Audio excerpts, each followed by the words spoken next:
Hello, hi, good morning to everyone. Welcome to all of you. Hope so you are doing well. And so let's start now today rule number 9 and 10 of the syntax. So let's begin. Rule number 9 is when the conditional sentence start from if, as though. जो conditional sentence है यदि वह if, as though से start होते हैं जैसे कि होते हैं सपोजिशनल सेंटेंस में, तो सेम टू सेम जब इनके बाद इन वर्डों के बाद एज ए सब्जेक्ट आता है और सब्जेक्ट में सिंगुलर और प्लूरल दोनों सब्जेक्ट आते हैं, तो उसके अनुसार हम क्या करते हैं, हेल्पिंग वर्ब को यूज करते हैं।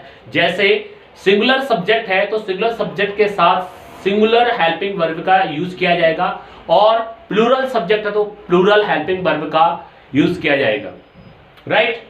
सो पहले वाले रूल्स में क्या बताया था मैंने, 7 और 8 रूल में मैंने आपको बताया था कि यदि कोई सपोजिशनल सेंटेंस है या सपोजिशनल वर्ड्स कह लीजिए आप, as, if, although, I wish, he wish, he wishes, तो इस तरह की जो सपोजिशनल वर्ड्स है उसके बाद हमेशा हेल्पिंग वर्ब के रूप में वर का प्रयोग किया जाएगा। लेकिन मैं यहां पर बोल रहा हूं कि सेम सब्जेक्ट के साथ सेम हेल्पिंग वर्ब का प्रयोग किया जाएगा, यानी कि सिंगुलर सब्जेक्ट के साथ singular helping verb, plural subject के साथ प्लूरल हेल्पिंग वर्ब का प्रयोग किया जाएगा। तो इस रूल में यही चीज बता रही है। लेकिन सिचुएशन क्या है, यदि कंडीशनल सेंटेंस में यह बोध किया जा रहा है कि वह सेंटेंस आपको वास्तविकता के बारे में, स्पिरिचुअल के बारे में अंडरस्टूड करा रहा हो, उसका बोध करा रहा हो, तब जाके हम क्या करेंगे, इस प्रकार के कंडीशनल वर्ड्स में सिंगुलर सब्जेक्ट के आने के बाद सिंगुलर हेल्पिंग वर्ब और प्लूरल सब्जेक्ट के आने के बाद प्लूरल हेल्पिंग वर्ब का इस्तेमाल करेंगे। राइट। आप समझ गए होंगे। सेंटेंस के माध्यम से हम समझते हैं। For instance, look at here, if एक कंडीशनल सेंटेंस यहां पर आ चुका है और इसके बाद यू आया है, और यू के साथ हमने क्या किया, यू प्लूरल सब्जेक्ट है और प्लूरल सब्जेक्ट के साथ हमने प्लूरल वर्ब यानी कि कम का प्रयोग किया गया है। If you come here I will teach you, यदि तुम यहां आओगे तो मैं तुम्हें पढ़ाऊंगा। तो यानी कि हमने क्या किया है, यहाँ पर सेंटेंस में क्या समझा है, सेंटेंस में हमने ये समझा है कि यहाँ पर वास्तविकता का बोध हो रहा है कि यदि तुम यहां आओगे तो मैं तुम्हें पढ़ाऊंगा। तो इसलिए हमने ऐसे सिचुएशन में क्या करना है, कंडीशनल वर्ड आने के बावजूद भी हमने प्लूरल सब्जेक्ट के साथ प्लूरल वर्ब का इस्तेमाल किया है। राइट। सेकंड देखते हैं, Sneha looks as though she has been working. Sneha looks as though, conditional words आ चुका है फिर से, एज दो। इसके साथ हमने क्या किया है, सी सिंगुलर सब्जेक्ट आने के बाद सिंगुलर वर्ब हैज बीन का प्रयोग किया गया है, जबकि उसमें वर का प्रयोग किया जा रहा था सिंगुलर सब्जेक्ट आने के बाद भी। यहां पर सिंगुलर सब्जेक्ट आया, उसके बाद भी हमने क्या किया है, सिंगुलर वर्ब का इस्तेमाल किया गया है।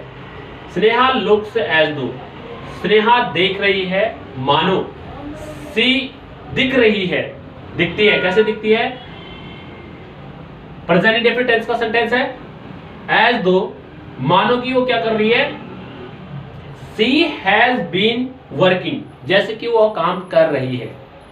स्नेहा ऐसा लगती है जैसे वो काम करती है, ऐसा लगती है या ऐसा लगती है। ठीक है। तो यहां पर हमने क्या किया है, हमने सिंगुलर सब्जेक्ट के साथ सिंगुलर वर्ब का ही प्रयोग किया गया है, जबकि हमने सपोजिशनल वर्ड में क्या कहा था, जो भी वर्ड्स आएंगे उनके साथ हम हमेशा क्या करेंगे, सिंगुलर सब्जेक्ट हो या प्लूरल सब्जेक्ट हो, उसके साथ वर्ब प्लूरल वर्ब का इस्तेमाल करेंगे। लेकिन हमने यहाँ पर सिंगुलर वर्ब का इस्तेमाल किया है क्योंकि यहाँ पर वास्तविकता का बोध हो रहा है कि वो ऐसा लगती है कि जैसे वो पढ़ रही है। अब देखिए दूसरा सेंटेंस क्या कह रहा है, rule number 10।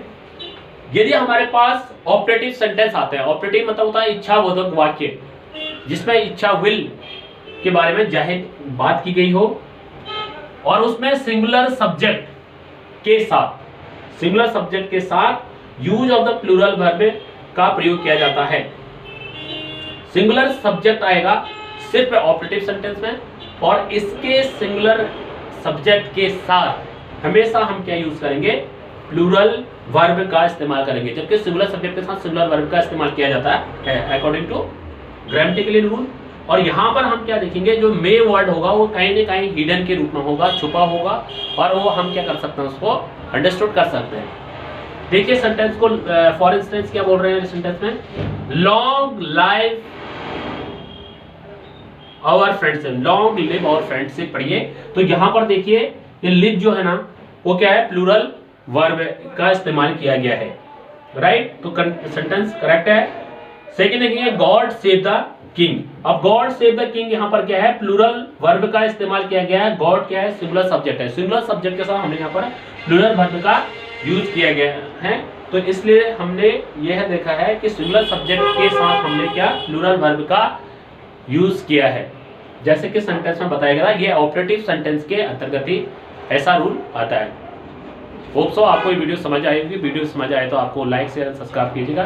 English with Shankar Wagdi जाकर आप इस चैनल को सब्सक्राइब कीजिएगा, और ऐसी वीडियो अगर आप आगे चाहते हैं तो उसके लिए कमेंट जरूर कीजिएगा, ताकि मैं और भी ज़्यादा बेहतर तरीके से वीडियो को बना सकूं। और होप सो उम्मीद करता हूं कि मैं आगे जल्दी से जल्दी नेक्स्ट रूल लेकर आपके सामने हाजिर होगा। Thank you and thank you. Have a great time to all of you.